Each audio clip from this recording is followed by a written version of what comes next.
Welcome students. In last lecture we have seen the process of spermatogenesis and structure of sperm. So today in this lecture we will see formation of female gamete, that is oogenesis, and structure of ovum. So we will start with oogenesis. The process of formation of haploid female gamete, that is egg or ovum, from diploid germinal epithelium is called as oogenesis. Genesis is the formation, oogonia, that is the egg cell. That means formation of female gamete which is haploid from germinal epithelium which is diploid. The process is called as oogenesis. It involves mitosis and meiosis division. यामध्ये mitosis आणि meiosis या दोन्ही डिव्हिजनचा वापर केला जातो.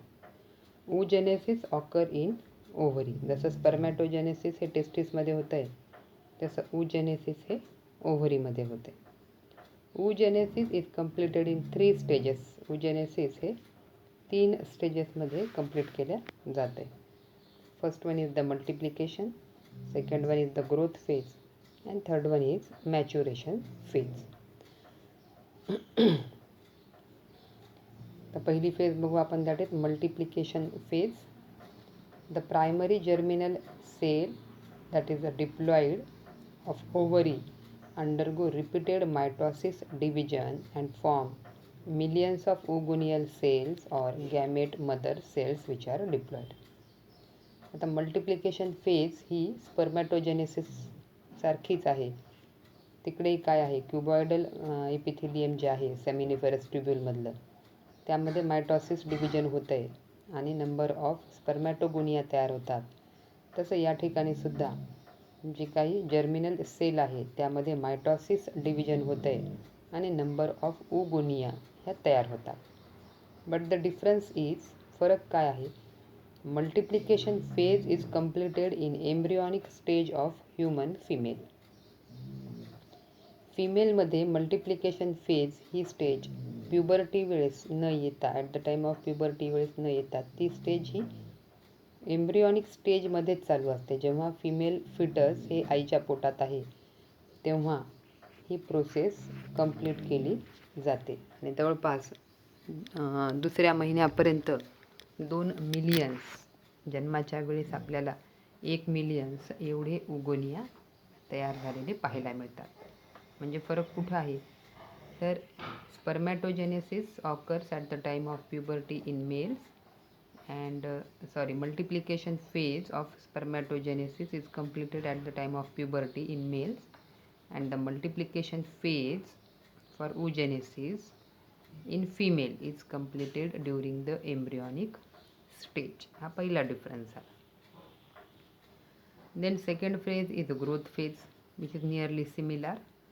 Some of the oogonial cell begin to increase in size by accumulation of food and they form primary oocyte. ज्या number of oogonia तयार झाल्या होत्या त्यांची डेव्हलपमेंट होते, ग्रोथ होते आणि त्या प्रायमरी oocyteमध्ये कन्व्हर्ट होतात. The cellular organelles like endoplasmic reticulum, Golgi apparatus and mitochondria they increases in number. आता सेल्सची ग्रोथ झाली आहे, सेल्युलर ऑर्गन्ससुद्धा काय होतात, त्यांचा नंबर वाढतो. ग्रोथ फेज ही दोघांमध्ये सेमच आहे. Third one is the maturation phase. आता मॅच्युरेशन फेज काय होते बघा.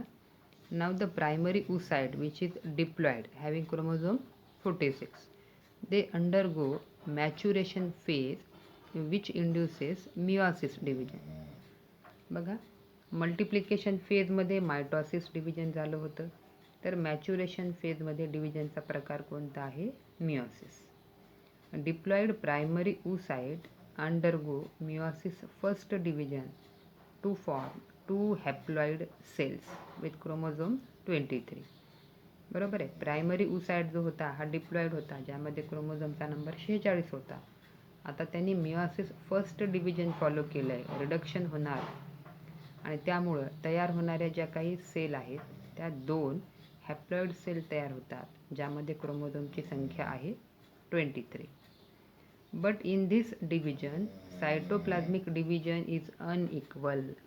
परंतु यामध्ये सायटोप्लाझ्मिक जे डिव्हिजन आहे, न्यूक्लिअर डिव्हिजन हे इक्वल होते. दोघांमध्ये जेनेटिक मटेरियल हे इक्वली डिस्ट्रीब्यूट होत आहे. परंतु सायटोप्लाझ्मिक मटेरियल जे आहे त्यांचं डिव्हिजन मात्र अनइक्वल होते आणि त्यामुळं one cell is large cell and other is of small size cell. पहिली जी सेल आहे ती मोठ्या आकाराची तयार होते, which is called as secondary oocyte, and the smaller cell is called as first polar body. Then polar body does not enter in meiosis second division. आपण पाहतो की मिओसिस फर्स्ट झाल्यानंतर मिओसिस सेकंड डिव्हिजन होत आहे, परंतु polar body जी आहे ही meiosis second division follow करत नाही. तर मग फक्त सेकंडरी oocyte जो आहे हा मिओसिस सेकंड डिव्हिजनमध्ये एंट्री करतो. Meiosis second division is occurring in the secondary oocyte, but it is arrested at metaphase second. आता हा तरी मिओसिस सेकंड डिव्हिजन पूर्ण करतो का?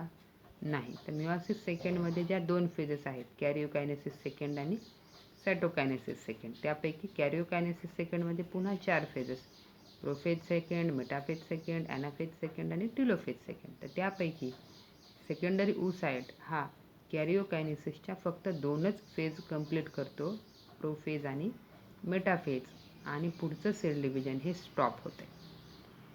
दिस secondary oocyte is released from Graafian follicle during ovulation.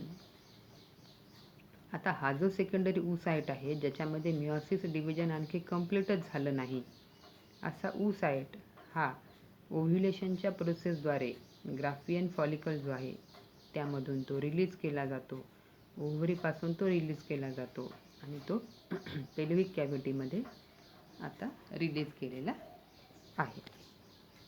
म्हणजे maturation division जे आहे ते आणखी कंप्लीट झालेलं नाही. मिओसिस सेकंडमधली मेटाफेज सेकंड ही इथंपर्यंतच डिव्हिजन झालेलं आहे. बरोबर आहे. मग आता स्पर्मॅटोजेनेसिससोबत जर आपल्याला कम्पेअर करायचं असेल तर काय पाहायला मिळेल? मिओसिस डिव्हिजन दोघांमध्येही व्हायले, बरोबर आहे. प्रायमरी स्पर्मॅटोसाइटमध्ये पण व्हायले आणि प्रायमरी oocyteमध्ये पण व्हायले. परंतु हे division that is equal in spermatogenesis, बरोबर आहे, but it is unequal in oogenesis. कसं? oogenesisमध्ये कॅरिओकायनेसिस हे इक्वल झाले, परंतु सायटोप्लाझ्मिक डिव्हिजन हे अनइक्वल झाले. त्याच्यामुळे तयार होणाऱ्या डॉटर सेल्स या स्पर्मॅटोजेनेसिसमध्ये सारख्याच साईजच्या होणार, बरोबर आहे. परंतु oogenesisमध्ये मिओसिस फर्स्ट नंतर तयार होणाऱ्या ज्या काही 2 डॉटर सेल्स आहेत या अनइक्वल साईजच्या डेव्हलप होणार. त्यानंतर पुन्हा तिकडे सेकंडरी oocyte जो आहे हा मिओसिस सेकंड डिव्हिजन कंप्लीट करतो. सेकंडरी स्पर्मॅटोसाइट जो आहे हा मिओसिस सेकंड डिव्हिजन कंप्लीट करतो, परंतु सेकंडरी oocyte हा मात्र मिओसिस सेकंड डिव्हिजन कंप्लीट करत नाही. The division is arrested at metaphase second. त्याशिवाय स्पर्मॅटोजेनेसिसमध्ये तयार होणारे दोन्ही जे काही सेकंडरी स्पर्मॅटोसाइट आहेत हे मिओसिस सेकंड डिव्हिजन फॉलो करतात, परंतु oogenesisमध्ये तयार होणाऱ्या दोन्ही डॉटर सेल्स त्यापैकी पोलार बॉडी जी आहे ही मिओसिस सेकंडमध्ये एंट्री करत नाही. नाव the secondary oocyte is released from the Graafian follicle during the process of ovulation and meiosis second. मग आता मिओसिस सेकंड कधी कंप्लीट होईल? Meiosis second is completed only after entry of sperm. जेव्हा फर्टिलायझेशनच्या वेळेस sperm हा त्या ओव्हममध्ये एंट्री करतो त्यावेळेस मिओसिस सेकंड डिव्हिजन हे कंप्लीट होत असते. This phase is completed in the ampulla of Fallopian tube at the time of fertilisation. कुठं कंप्लीट केली जाते? Ampullary part of Fallopian tube. तिथं कसं काय? कारण ग्राफियन फॉलिकलद्वारे रिलीज झालेला ओव्हम हा पेल्विक कॅव्हिटीमध्ये रिलीज होतो. तिथून तो फॅलोपियन ट्यूबच्या ज्या फिम्ब्री आहेत त्यांच्याद्वारे ऑस्टियमद्वारे तो ओव्हम फॅलोपियन ट्यूबकडे ओढला जातो आणि तो फॅलोपियन ट्यूबमध्ये एंट्री करतो. मग फॅलोपियन ट्यूबचे पार्ट आपल्याला माहीत आहे. पहिला भाग इन्फंडिब्युलम आहे, त्यानंतर येणारा भाग आहे ॲम्प्युलरी पार्ट आणि इस्थमस पार्ट. तर मग आता इन्फंडिब्युलमच्या फिम्ब्रीकडनं तो अट्रॅक्ट झाला, आता तो ॲम्प्युलरी पार्टमध्ये आहे जिथं फर्टिलायझेशन होणं अपेक्षित आहे. In this division, two unequal daughter cells are formed. The large cell is ovum. आता जेव्हा तिथं फर्टिलायझेशन जर झालं तर मिओसिस सेकंड डिव्हिजन हे कंप्लीट केल्या जातं आहे आणि तिथं सुद्धा पुन्हा इक्वल डिव्हिजन होत नाही तर अनइक्वल डॉटर सेल्स तयार होतात. जी लार्ज सेल आहे ती ओव्हम किंवा फिमेल गॅमेट असते, तर जी स्मॉल आकाराची सेल आहे ती असते second polar body. This ovum is the female gamete which is ready for fertilisation. आता हा जो ओव्हम आहे, now it is ready for fertilization, and if fertilization doesn't occur it is shed off along with menstrual flow. आणि जर 14व्या दिवशी ovulation झालं आणि 24 तासाच्या आत त्या ठिकाणी स्पर्म जर अवेलेबल नसतील, फर्टिलायझेशन जर झालं नाही, तर पुढच्या 14 दिवसांमध्ये ल्युटियल फेज होते आणि आपोआप नंतर हा जो अनफर्टिलायझ्ड ओव्हम आहे हा पुढच्या मेन्स्युरल फ्लोमध्ये बाहेर टाकला जातो. म्हणजे आता इथं परत कुठं डिफरन्स झाला की मेटाफेज सेकंड जी अरेस्ट केली होती ती ओव्हममध्ये कधी कंप्लीट केल्या जाते, आफ्टर किंवा at the time of fertilisation. परंतु स्पर्मॅटोजेनेसिसमध्ये तसं काही आहे का? नाही. सेकंडरी स्पर्मॅटोसाइट हे सेकंड मिओटिक डिव्हिजन फॉलो करतात आणि त्यांच्यापासून टोटल 4 स्पर्मॅटिड्स हे तयार झालेले पाहायला मिळतात. आणि तिथंसुद्धा सायटोप्लाझ्मिक डिव्हिजन हे कसं आहे, दॅट इज इक्वल. परंतु इथं ओजेनेसिसमध्ये पुन्हा जे सायटोप्लाझ्मिक डिव्हिजन होणार आहे ते अनइक्वल होणार आहे. आणि ॲट द एंड स्पर्मॅटोजेनेसिसमध्ये आपल्याला 4 स्पर्म किंवा स्पर्मॅटिड पाहायला मिळतात. परंतु ओजेनेसिसमध्ये मात्र आपल्याला शेवटी एकच ओव्हम हा मिळतो. उरलेल्या ज्या असतात they are simply polar bodies. These are the differences between spermatogenesis and oogenesis. Process बघा, फिगर बघू. That is the multiplication phase ही सुरुवातीला आहे, ज्यामध्ये डिव्हिजन होते मायटॉसिस आणि ज्या प्रिमॉर्डियल जर्मिनल सेल्स आहेत या डिप्लॉइड आहेत, त्यांच्यामध्ये मायटॉसिस डिव्हिजन होते आणि नंबर ऑफ ओगोनिया तयार होतात, ज्यासुद्धा डिप्लॉइड आहेत. नंतर सेकंड फेज होते ग्रोथ फेज. आता यामध्ये ज्या ओगोनिया आहेत त्यापैकी एक किंवा काही ह्या प्रायमरी ओसाइट म्हणून डेव्हलप होतात by the accumulation of food and the cellular organelles like endoplasmic reticulum, Golgi apparatus, mitochondria. हे स्ट्रक्चर वाढतात, सेलचा आकार वाढतो. आता या सेलला आपण म्हणतो प्रायमरी ओसाइट. आता प्रायमरी ओसाइट जे आहे हे मॅच्युरेशन फेज फॉलो करते. त्यामध्ये सुरुवातीला होते मिओसिस फर्स्ट डिव्हिजन. मिओसिस फर्स्टमध्ये बघा तयार होणाऱ्या ज्या 2 डॉटर सेल आहेत, एक आकाराने मोठी आहे दॅट इज सेकंडरी ओसाइट, एक आकाराने छोटी आहे that is first polar body. Now this secondary oocyte undergo meiosis second. परंतु मिओसिस सेकंड हे मेटाफेज सेकंडपर्यंतच होते आणि पुढची प्रोसेस थांबते. हा सेकंडरी ओसाइट ओव्ह्युलेशनद्वारे रिलीज केला जातो आणि मग स्पर्मची एंट्री झाल्यानंतर यामध्ये मिओसिस सेकंड डिव्हिजन कंप्लीट होते. आणि तेव्हासुद्धा बघा सेकंडरी ओसाइटमध्ये जेव्हा डिव्हिजन कंप्लीट होते आणि 2 डॉटर सेल तयार होतात, तर त्यापैकी एक सेल पुन्हा लार्ज आहे ज्याला आपण ओव्हम म्हणतो आणि दुसरी सेल ही स्मॉल आहे, तिला आपण सेकंड पोलार बॉडी असं म्हणतो. This is the process of oogenesis, ज्याच्यामध्ये आपल्याला एका प्रायमरी ओसाइटपासून एकच सेकंडरी ओसाइट मिळतो आणि त्या एका सेकंडरी ओसाइटपासून एकच ओव्हम मिळत असतो. स्पर्मॅटोजेनेसिसमध्ये कसं आहे, एका प्रायमरी स्पर्मॅटोसाइटपासून 2 सेकंडरी स्पर्मॅटोसाइट आणि 2 सेकंडरी स्पर्मॅटोसाइटपासून आपल्याला 4 स्पर्मॅटिड्स किंवा 4 स्पर्म मिळतात. इथं तसं होत नाही. इथं आपल्याला शेवटी एकच ओव्हम किंवा फिमेल गॅमेट किंवा एग सेल हा एंड प्रोडक्ट म्हणून पाहायला मिळतो. This is the process of oogenesis. Difference लिहायचा आहे तुम्हाला, त्यामुळे लक्ष द्या. Now structure of secondary oocyte. आता स्ट्रक्चर बघू. Ovum that is released during ovulation is actually secondary oocyte. इथं आपण त्याला ओव्ह्युलेशनच्या वेळेस रिलीज होणारा जो ओव्हम आहे तो कोणत्या स्वरूपात आहे, सेकंडरी ओसाइट. का? कारण त्यामध्ये मिओसिस सेकंड डिव्हिजन हे आणखी कंप्लीट झालेलं नाही. It is non cleidoic that is without shell, यामध्ये शेल नसते. And microlecithal that is yolk is present but it is very in less quantity, कमी प्रमाणामध्ये योल्क असल्यामुळे याला मायक्रोडेसिथल असं म्हणतात. Size it is 0.1 millimeter or 100 microns in diameter. It is rounded, non-motile, haploid female gamete. आपण स्पर्ममध्ये पाहिलं होतं की that is motile gamete but oocyte is non motile gamete. The nucleus of egg appears large which is called as germinal vesicle. याचा nucleus जो आहे हा आपल्याला मोठा दिसतो, ज्याला जर्मिनल व्हेसिकल असं म्हणतात. Typical nucleus or pronucleus is formed at the time of fertilization. Perfect nucleus हा कधी तयार होतो? At the time of fertilization. का? कारण त्यावेळेस meiosis second division हे complete झालेलं असते. Cytoplasm of egg cell is called as ooplasm. बरोबर आहे. oocyteचा cytoplasm आहे म्हणून याला काय म्हणायचं? ooplasm. In which centriole is absent. बघा स्पर्मच्या स्ट्रक्चरमध्ये पाहिलं होतं आपण, नेक रिजनमध्ये 2 सेंट्रिओल होते, प्रॉक्झिमल आणि डिस्टल. तर इथं आपल्याला एगच्या स्ट्रक्चरमध्ये सेंट्रिओल हे पाहायला मिळत नाहीत.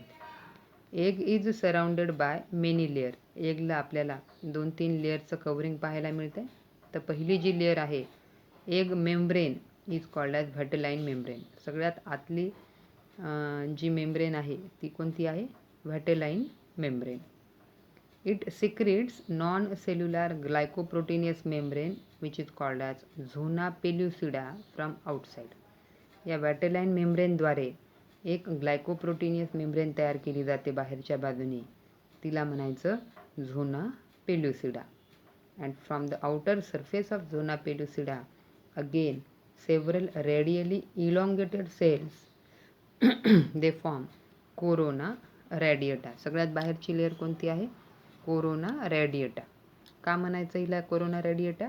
कारण यामध्ये असणाऱ्या ज्या सेल्स आहेत यांची अरेंजमेंट कशी आहे? रॅडियल आहे, त्याच्यामुळे हिला नाव दिलेलं आहे कोरोना रॅडिएटा. बघा फिगर मधला जो न्यूक्लियस आहे तो आहे जर्मिनल व्हेसिकल. नंतर या एग सेलची सगळ्यात पहिली जी मेम्ब्रेन येते तिला व्हॅटेलाइन मेम्ब्रेन म्हणायचं. व्हॅटेलाइन मेम्ब्रेनच्या बाहेरच्या बाजूनी झोना पेल्युसिडा ही लेअर आहे आणि झोना पेल्युसिडाच्या बाहेरच्या एकदम, आता झोना पेल्युसिडा ही लेअर नॉन सेल्युलार आहे आणि कोरोना रेडिएटामध्ये सेल्युलार आहे आणि सेल्स या इलॉंगेटेड आहेत. अशा 3 लेअर कोणकोणत्या मधून बाहेर जर आलं तर व्हॅटेलाइन मेम्ब्रेन, झोना पेल्युसिडा आणि कोरोना रॅडिएटा. पुढे these cells are derived from innermost layer of granulosa cells. ग्रॅन्युलोसा सेल्सच्या, आता ग्रॅन्युलोसा सेल कुठं असतील? ह्या ग्राफियन फॉलिकलच्या सेल आहेत आतल्या आणि यांच्याद्वारे ही कोरोना रॅडिएटा लेअर ही तयार झालेली असते. They are firmly held to zona pellucida and each other by hyaluronic acid. ही जी कोरोना रॅडिएटा लेअर आहे आणि झोना पेल्युसिडा ही जी लेअर आहे, ह्या लेअर एकमेकांना फर्मली अटॅच असतात आणि इथं बाइंडिंग एजंट म्हणून काम करणारा घटक आहे hyaluronic acid. Between vitelline membrane and zona pellucida there is a fluid filled cavity which is known as perivitelline space. फिगरमध्ये बघा पेरीव्हॅटेलाइन स्पेस हे कोणाच्या मध्ये आहे?